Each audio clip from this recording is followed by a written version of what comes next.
Bharatiya Janata party हमेशा संगठन और पार्टी को मजबूत करने के लिए तरह तरह के कदम उठाती रहती है और इसी कड़ी में अब पीएम मोदी के विजन को साकार करने के लिए 1000 उदीप्तमान कार्यकर्ताओं की बहाली होने जा रही है। ये युवा देश भर के अलग अलग हिस्सों में होंगे और इसके साथ ही उनकी उम्र 25 से 40 साल के बीच रहेगी। इनको चयन के बाद 3 साल तक प्रशिक्षण दिया जाएगा और ये योजना बीजेपी की अगली पीढ़ी के नेतृत्व को तैयारी करने की दिशा में एक महत्वपूर्ण कदम माना जा रहा है। प्रधानमंत्री नरेंद्र मोदी जी विकास में विश्वास रखते हैं और मेरिट में विश्वास रखते हैं। विकसित भारत 2047 के उनके लक्ष्य में अगर कोई सबसे अहम भूमिका निभाएगा तो वो युवा और महिलाएं निभाएंगी। और इसी के संबंध में प्रधानमंत्री नरेंद्र मोदी जी का विजन है कि 1 लाख से ज्यादा यूथ जिनका कोई भी परिवार में राजनीति में नहीं है, ऐसे नॉन परिवारवादी युवाओं को प्रधानमंत्री नरेंद्र मोदी जी राजनीति में आकर देश के काम के लिए विकसित भारत 2047 में अपना योगदान देने के लिए लाना चाहते हैं। ये दर्शाता है प्रधानमंत्री नरेंद्र मोदी जी युवाओं का देश के बिल्डिंग में, नेशन बिल्डिंग में योगदान की विजन के हिसाब से विकसित भारत 2047 बना रहे हैं। उदीप्तमान कार्यकर्ता के रूप में देश भर में करीब 1000 से अधिक युवा छांट लिए गए हैं और इन उदीप्तमान कार्यकर्ताओं को 25 से लेकर 40 वर्ष के अंदर आयु वर्ग से छांटा गया है। इन सभी उदीप्तमान कार्यकर्ताओं को 3 साल तक ग्रूम किया जाएगा।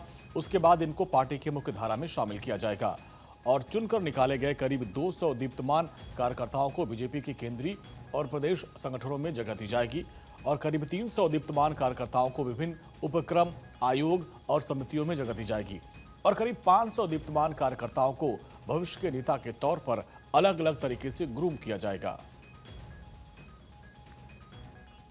भारतीय जनता पार्टी हमेशा संगठन और सरकार को मजबूत करने के लिहाज से तरह तरह के प्रयोग करती रहती है।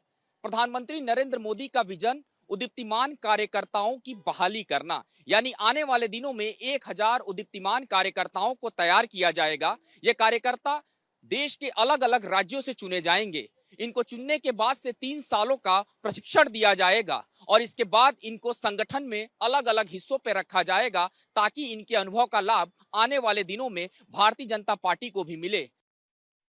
उदीप्तमान कार्यकर्ताओं का चुनाव सामाजिक समीकरण, क्षेत्रीय समीकरण के ध्यान में रखते हुए किया जाएगा और इन कार्यकर्ताओं को संघ के विभिन्न अनुषंगिक संगठन, अन्य सामाजिक संगठन, भाजपा और संघ से जुड़े विभिन्न संगठनों से मशविरा करके चुना जाएगा और इन उदीप्तमान कार्यकर्ताओं को इनोवेशन के क्षेत्र में, स्किल डेवलपमेंट एवं सोशल वर्क, कम्युनिटी डेवलपमेंट, व्यवसाय के क्षेत्र और नेताओं के सहयोगी आदि वर्ग से छांटा गया है। किस राज्य से कितने कार्यकर्ता चुने जाएंगे, इसी क्रम में उत्तर प्रदेश से करीब 110 उदीप्तमान कार्यकर्ता सेलेक्ट किए जाएंगे, बिहार से 70, एमपी से 60, महाराष्ट्र से 60 और एमपी से 50। जबकि छोटे राज्यों की बात करें तो वहां से 15 से 20 उदीप्तमान कार्यकर्ता शामिल किए जाएंगे। प्रधानमंत्री नरेंद्र मोदी के 1 लाख युवाओं को राजनीति में लाने के आह्वान को मूर्त रूप देने के लिए पहले फेज में 1000 उदीप्तमान कार्यकर्ताओं को बहाल किया जा रहा है। आपको बता दें कि प्रधानमंत्री नरेंद्र मोदी ने लाल किले की प्राचीर से देश में 1 लाख युवाओं को राजनीति में लाने की बात कही थी। प्रधानमंत्री नरेंद्र मोदी की सोच हमेशा से ही युवाओं को राजनीति की तरफ लाने की रही है। उसके दिशा में यह प्रयोग अपने आप में एक सफल प्रयोग माना जा रहा है और आने वाले दिनों में 1000 से ज्यादा उदीप्तिमान कार्यकर्ताओं को पार्टी के साथ जोड़ने का लक्ष्य भी इसी के साथ रखा गया है। कैमरामैन कपिल सोलंकी के साथ गौरव मिश्रा, भारत 24, दिल्ली।